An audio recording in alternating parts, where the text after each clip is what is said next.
to Reading the Bible Together podcast. I'm your host, Angela Smith. Today we are talking about Acts chapter 7, and I am so excited about my guest today. My guest is lead pastor at Mill City Church in Minneapolis, Minnesota. She is co-host of Lead Stories podcast. She is Pastor Steph O'Brien. Welcome, Steph. Hey, I'm so glad to be here. How fun. Yeah. Is it okay if I call you Steph? Oh, yeah. I figured. But if people want to find out more about you, it's actually pastorsteph.com. Pastor Steph. Yeah, pastorsteph.com. When I was a little kid, I didn't mind being called Steph or Stephanie. But when I got to kindergarten and had to start writing my name, I just thought, man, everyone gets to go out to play quicker than me. And I have vivid memories of asking if I could write Steph. And my teacher said that once a day I had to write my whole name. But now anything goes, but Pastor Steph works. That's a great story. Fun fact. Yeah, Stephanie does have a lot of letters in it. It does. Okay, so we are talking about Acts chapter 7, which I think it's a story that a lot of people who at least grew up in the church are familiar with. Yeah, you know what? I love the book of Acts. I'm glad everyone's going through it. People often say, it's Acts of the Apostles. And I always say, it's really the Acts of the Holy Spirit. Yes. And everyone else is just trying to keep up with that and what the Spirit was doing. And, I think that's what Stephen was doing here as well, trying to follow what God was asking him to do. But of course, it's a tragic situation, but a really powerful witness. It is. And when he's appearing before the court and he gives this great history. And it reminded me of back in Luke 21 when Jesus says, don't worry about what you'll say. The Spirit will lead you. And we see the Spirit leading Stephen in this great, just giving the whole story of his people. Yeah. Yeah. And it was common at that time to do that kind of thing in a Jewish setting, to kind of make your points by showing the history of Israel like this. But it's really a really remarkable account of that, of course. Mm-hmm. And you see kind of as you read through the story, it's quite long. And as you read through the story, you see him choose to emphasize certain things and not emphasize other things. And, it's kind of curious, for instance, he doesn't hang in there talking about Moses quite as long as other times you might find that in other Jewish recordings of, you kind of skipped over that. Why did you skip over that? And for the most part, we don't know why he did that. But I think his main point, it seems, is to come to the end and say, it looks like you can make a case that God has constantly been reaching towards humans, the Spirit, and later he talks very specifically about the Holy Spirit. The Holy Spirit has constantly moved towards humans, but it's the humans who resist the Holy Spirit and what the Spirit's doing time and time again, whether it's the Spirit, working through Joseph, even as a slave, whether it's the Spirit working through Moses to get the people out of slavery, whether it's the Spirit trying to work in the midst of the wilderness as people were feeling abandoned by God, yet God was just as present, and the Spirit is always moving towards God's people. And just as that time, we have the same question today. If the Spirit is moving towards us, if God is moving towards us and inviting us to join in, are we resisting? Are we not paying attention? Are we joining in? These are great questions for us that come from this text. They are. And what has been impressing me is exactly what you said at the beginning, that it is what the Holy Spirit is doing. Stephen, he does have tremendous faith. In chapter 6, we see him described as a man full of God's grace and power, and the Spirit was within him. But it's not about him. It's about what the Spirit is doing through him. And the amazing things that all of these followers of Jesus are doing because they are willing to surrender to the Holy Spirit and willing to surrender to where the Holy Spirit is leading them. And, things that the Holy Spirit is revealing to them it's amazing. I've been finding just kind of like head blowing the way the Spirit is moving through his people. Well, I love that. I know everyone's reading through this. So I love that at the very end of chapter 6, the last thing it says is that as Stephen gets up to speak, his face is shining like an angel. Mm-hmm.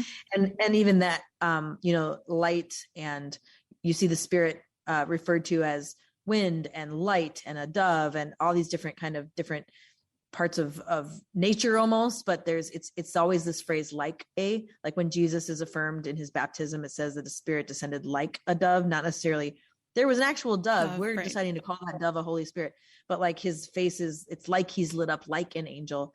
And, I have never seen anyone's face light up, but I will say there's been times when somebody's speaking and metaphorically it's like there's a light shining on them. And I feel like God's saying to me, pay attention to this, listen.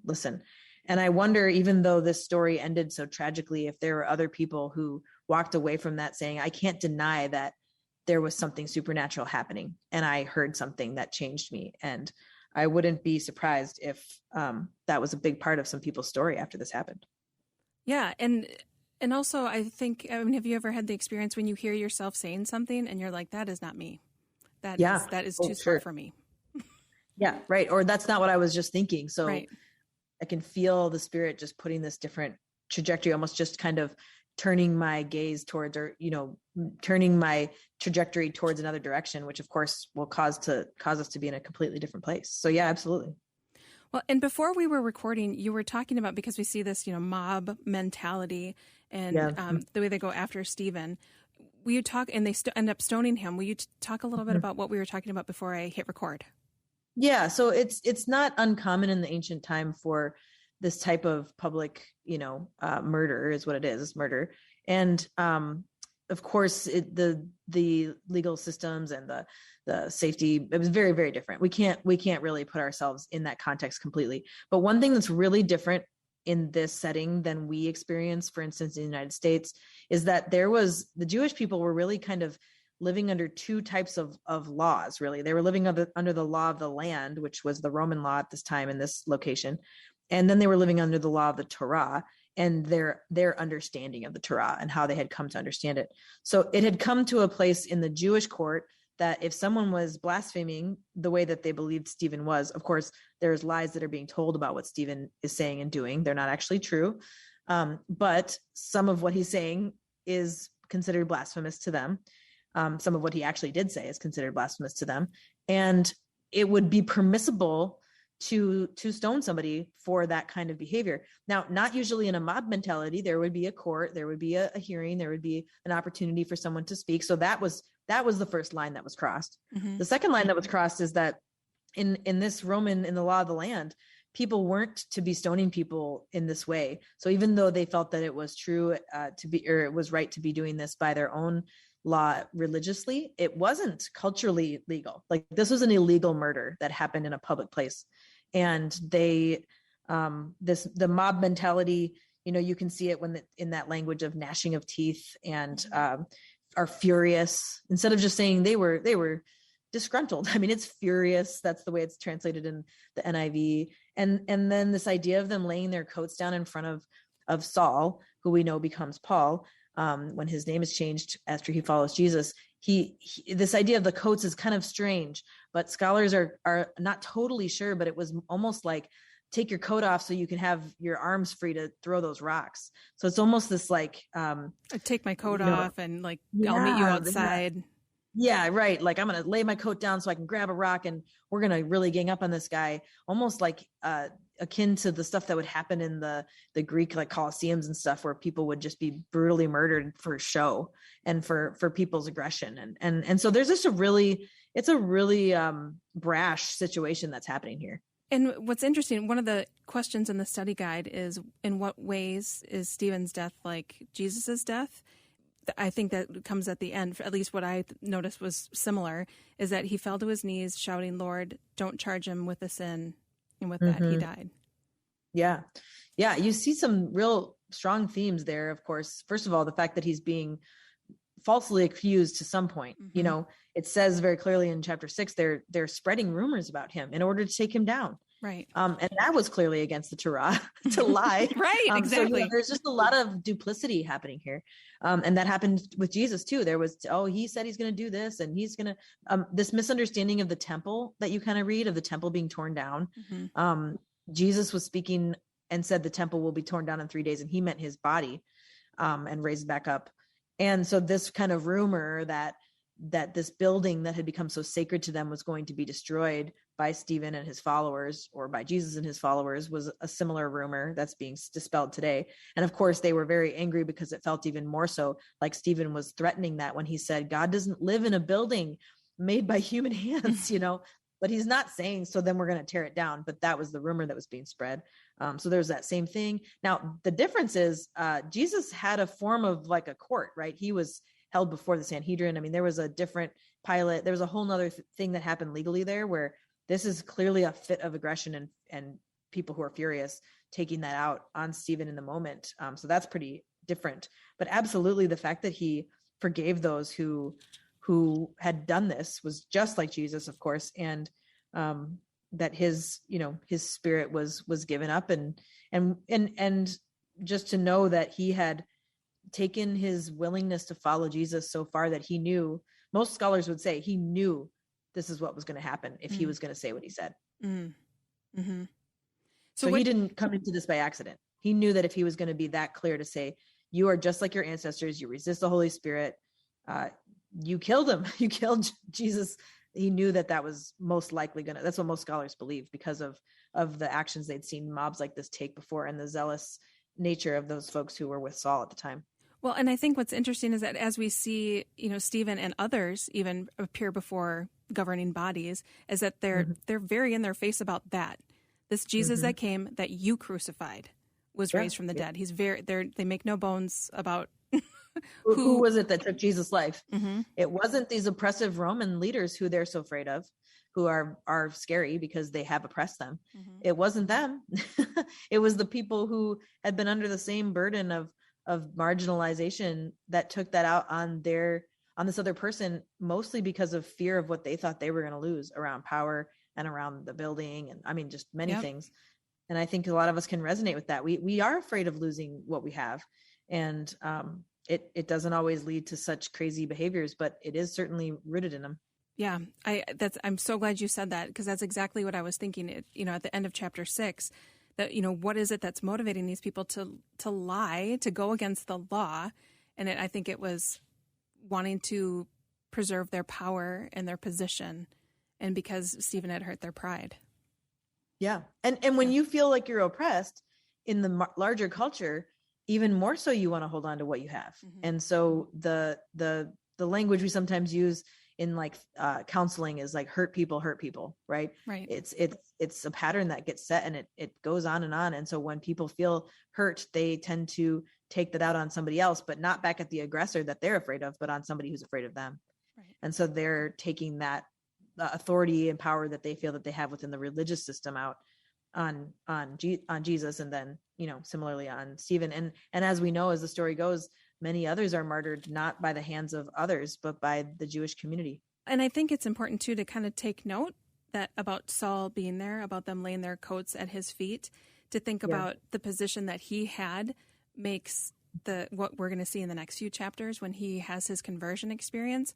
How amazing that is, that someone who purposefully made it their mission to destroy, the movement of these people that were following Jesus, ends up becoming a follower of Jesus himself. Yeah, absolutely.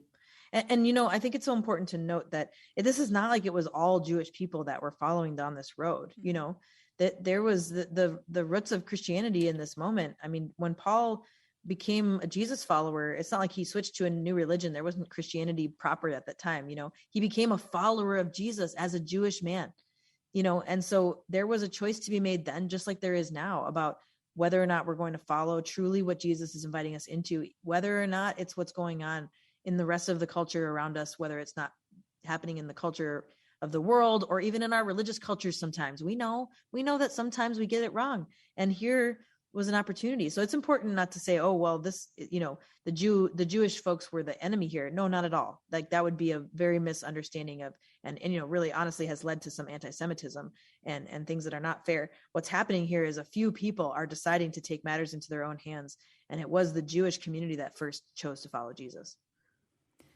I think that is a great word to end on, that we're following Jesus, no matter what. Yeah.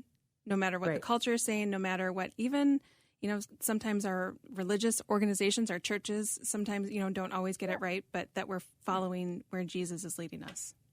Yeah, absolutely. Yeah. And that was the choice that Saul, who became Paul, made. And that's the choice that Stephen made. and Lydia and so many others. And it changed the whole world. And we wouldn't even be talking about this right now if they hadn't been willing to do that. So most of us won't lose our life for choosing to follow Jesus. But we might lose some things that we wish we could keep holding on to. But as Jesus says, you know, when you lose your life, it's when you find it, because that's what it means to follow me. And I offer you life to the full. Thank you, Steph. Thank you for taking time to come on and talk about Acts chapter 7. Absolutely. My privilege. Well, thank you for joining us for Acts chapter 7. I hope you're subscribed to the podcast so you don't miss any episodes. We'll see you next time for Acts chapter 8. The Reading the Bible Together podcast is a production of Faith Radio and Northwestern Media. Hosted, produced, and edited by Angela Smith. If you've enjoyed this podcast and want to hear more, consider financially supporting Faith Radio. Find more information at myfaithradio.com.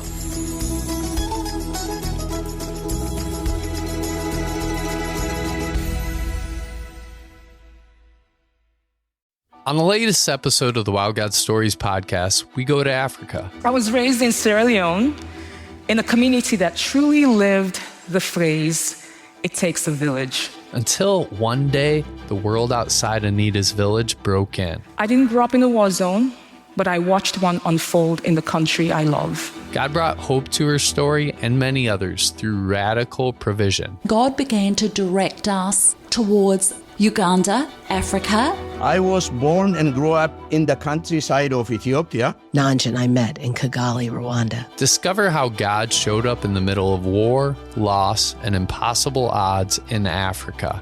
Stories that'll make you say, Wow, God. Wow, God. Wow, God. Wow, God Stories, wherever you get your podcasts.